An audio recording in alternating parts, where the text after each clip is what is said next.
Professor, vamos falar um pouquinho do seu novo livro. O senhor acaba de publicar o livro Joaquim Nabuco, um abolicionista liberal do Brasil.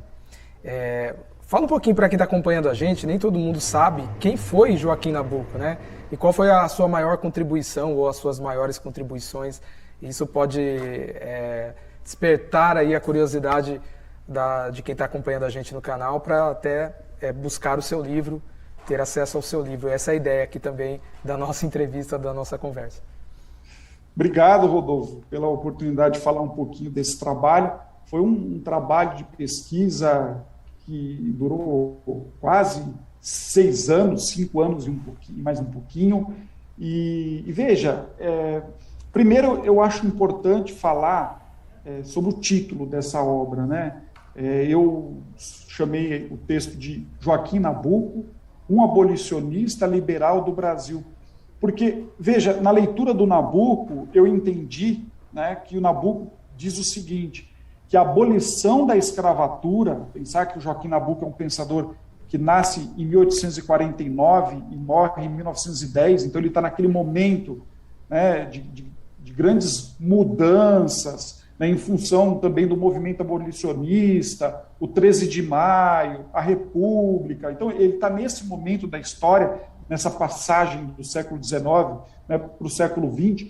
Né, e o Joaquim Nabuco, nos seus textos, ele mostra o seguinte, que a abolição não seria não favoreceria exclusivamente o escravizado, mas todo o Brasil seria favorecido.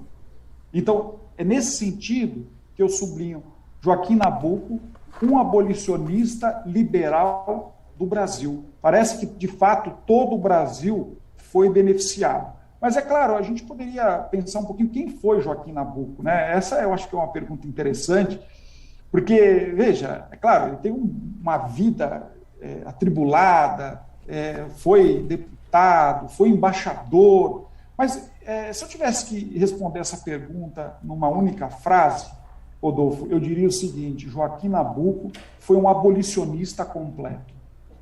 Né? E eu justifico. O abolicionismo no mundo, ele surge num momento da história em que há um período de grande modernização, então, ferrovias, telégrafo, as máquinas a vapor, né?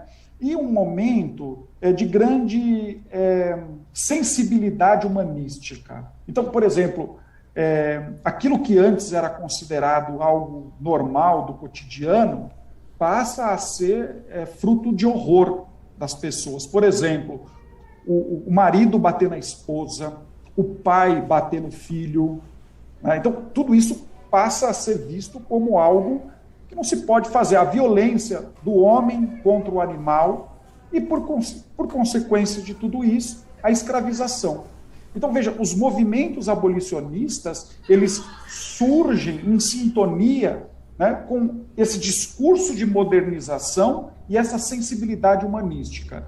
Eu gostaria de mencionar aqui 3 grandes movimentos abolicionistas que serviram de repertório para os brasileiros. Então, o abolicionismo inglês é um abolicionismo barulhento, um abolicionismo do meeting. O meeting é um encontro que se faz na praça pública, eles colocam lá um púlpito e eles começam a falar, né, olha, criticar a escravidão. Então, eles faziam muito disso, panfletagem, artigos no jornal, na imprensa, livros, uso da cultura, ou seja, do teatro, da literatura, para criticar, né, essa instituição nefasta que é a instituição escravocrata. Esse é o abolicionismo inglês. Eu diria o seguinte, que Joaquim Nabuco, ele congrega na sua pessoa todas essas características.